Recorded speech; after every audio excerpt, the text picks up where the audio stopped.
interpolate is the distinguished gentleman from Tarlac in the province of Rizal, no other than Senator Rodante Marcoleta. I move that he be recognized, Mr. President. Senator Marcoleta is recognized for his interjections. You may proceed, sir. Thank you very much, Mr. President. I wonder if our colleague is still able to accommodate a few questions despite... Yes, Mr. President, Your Honor. Okay, thank you very much, Mr. President, Your Honor. Your Honor, alam po ba ninyo ang nakakain ng isang Pilipino na bigas sa loob ng isang taon? I don't have that data, Mr. President, Your Honor.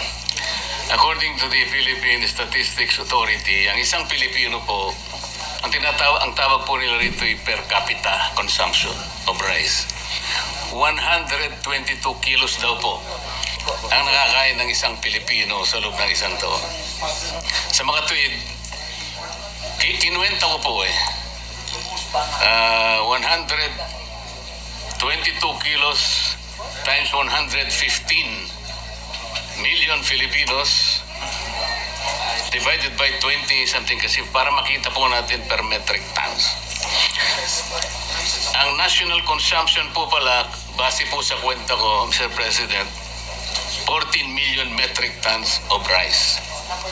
Ito po ay 2024. Nagtataka po ako bakit binase nila sa 115 million Filipinos. Marami pa po namang mga sanggol Hindi pa naman kumakain ng bigas yung mga yun Sabaw ng bigas, kinakain po yun, Mr. President. Meron din pong mga probinsya ang ating bansa na kumakain ng kasaba.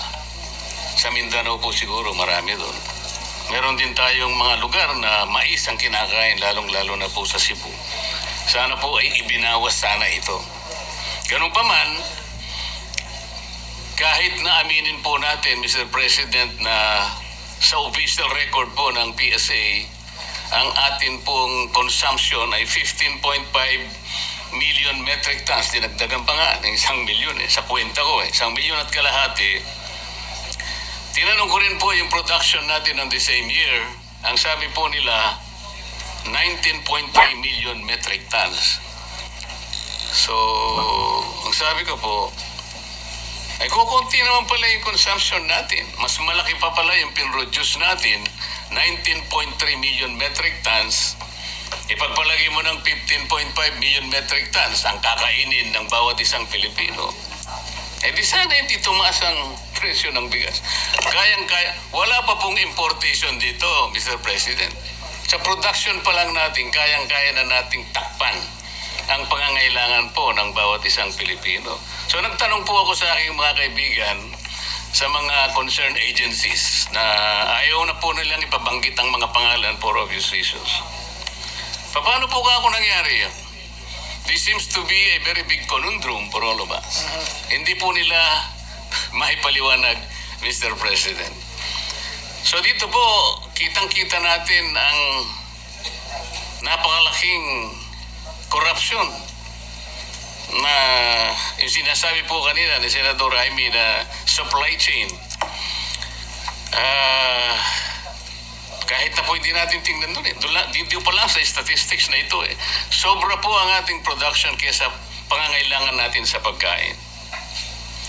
Kaya nakakabahala po kung bakit wala pa pong importation dito, bakit ganun na po ang kinalabasan. Kagaya rin po ng mga nauna nag-interpolate na ako po tinawagan din ng ating mga kababayan na mga magsasaka sa Tarlac sapagkat ako naman po ay taga Tarlac. At sa Pampanga, lalong-lalo na po ang Pampanga, sa Minalin, sa Florida Blanca, Candaba at Santa Ana. Halos umiiyak po sila one month ago sapagkat yung pong bagong gapas na palay ay binibili na lamang po between 7 to 8 pesos per kilo. Ang nabilad naman po, Mr. President, Your Honor, 11 to 12 pesos per kilo.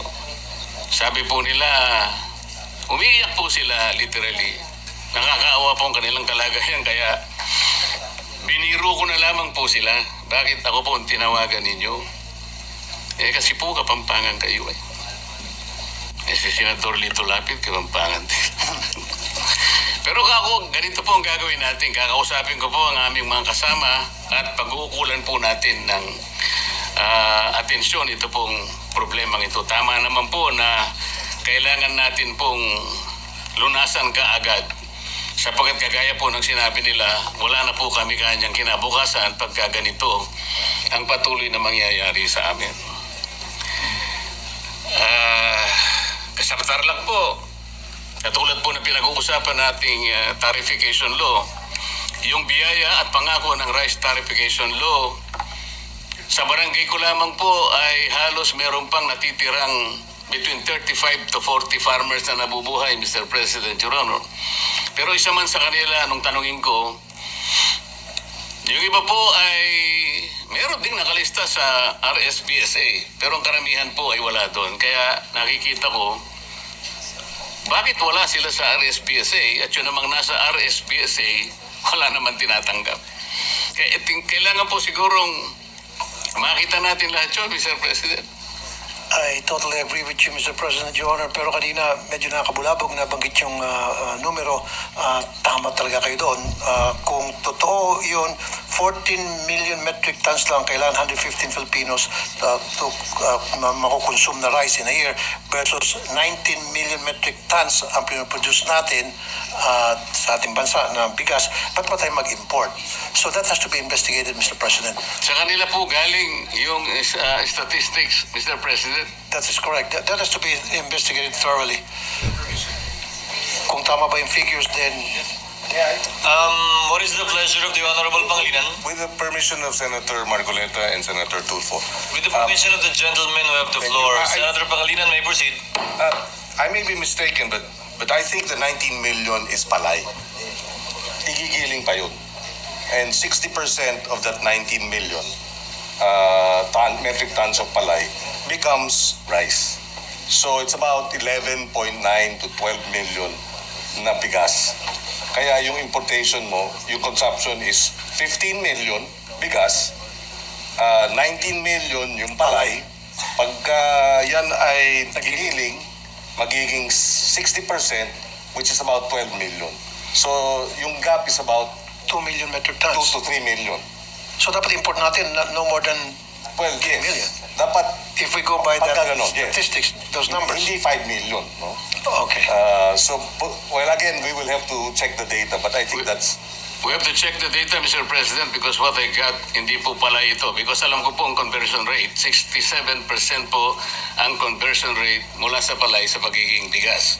Kaya nga po ako'y nagtaka, kahit na halimbawa gawin po nating palay ito, mataas pa rin po yung production kesa sa consumption.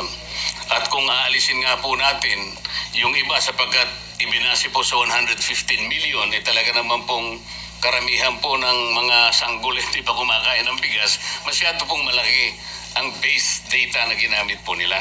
I agree, Mr. President, Your Honor.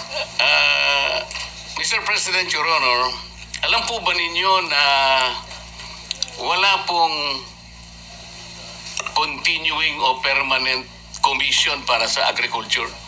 Hindi po kagaya ng EDCOM. Meron po tayong Education Commission na ito po ay created by law. Kaya po ito ay tuloy-tuloy na nagagampanan nila yung pagsasakatuparan ng pagre-review, pagre-revisa yung progreso ng ating educational system. Ganon din po ang kuryente. Ang energy sector po natin, merong itinalagang JCEC kung tawagin. Ito po yung Joint Congressional Energy Commission. Ito po yung ginawa rin ng batas. Pero ito pong agriculture, Mr. President, Your Honor, baka magtaka kayo, yung kauna-unahan po na Joint Commission o Joint Resolution ay nangyari lamang po sa pamagitan ng isang ang Congressional Commission ay ang ginamit lamang po ay Joint Resolution number 1. Hindi po batas. At ito po ay nangyari during the 10th Congress. Ibig sabihin po, Mr. President, Your Honor, 1995 o 30 taon nang nakararaan. baka sakali pong i-consider ninyo, Mr. President, Your Honor, isabatas po natin ang pagsasagawa ng isang komisyon na magmo-monitor. Kasama po ninyo ako doon sapagkat ako po ay isa ring magsasaka.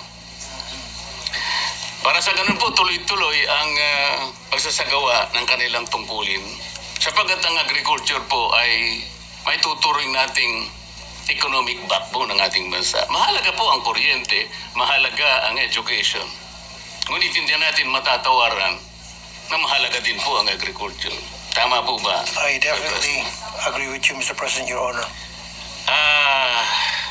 Hindi ko po sinasabi na ayaw ko pong iwasan na sakasakali ang yan po'y makatulong po. I am with you in probably revisiting the NFA's function in relation to what it can do para sa ganun po ay maayos natin ang ating problema. But let us not put our eggs in one basket, Mr. President, Your Honor. Alam po ninyo, nakita ko po marami na pong mga batas na ginawa ang Congress. Meron po akong masasabing mga ilan sa inyo. Halimbawa, meron po tayong batas na ginawa. Hindi ko na lang pong maalala ilang taon na nakararaan. At doon po ay nagkaroon ng mandato na bigyan natin ng guaranteed price ang palay. Let us revisit that, Mr. President. Nandun po sa batas yun eh. Guaranteed price for palay, ngunit hindi natutupad. Hindi nangyari. Sapagkat ang problema po rito ay implementation. Meron din po tayong batas, Mr. President, Your Honor, na nagpanukala o ang kanyang layunin, lahat po ng makinarya, mga equipment na gagamitin po ng ating mga magsasaka ay dito na lamang sa ating bansa gagawin. Batas po yun. Kailanman hindi nagkaroon ng katuparan. Hanggang ngayon po nag-i-import tayo. Meron din po tayong batas na nagsabi, hindi po ako nagkakamali dito sa Fisheries and Agriculture Modernization Act, kung saan po dedicated po yung mga lupa na kailangang pagtamnan. Ano man ang mangyari, hindi pwedeng palitan. Ngayon po, ang reclassification and conversion po ng mga lupa, kaliwat kanan na po ang nangyayari.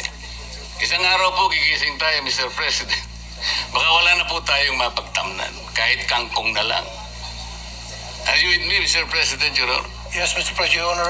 Meron pa pong batas, Mr. President, Your Honor. Nagtakda po yung batas na 25% ng loanable fund ng isang bangko ay ipapahiram sa mga magsasaka. Hindi po nangyayari.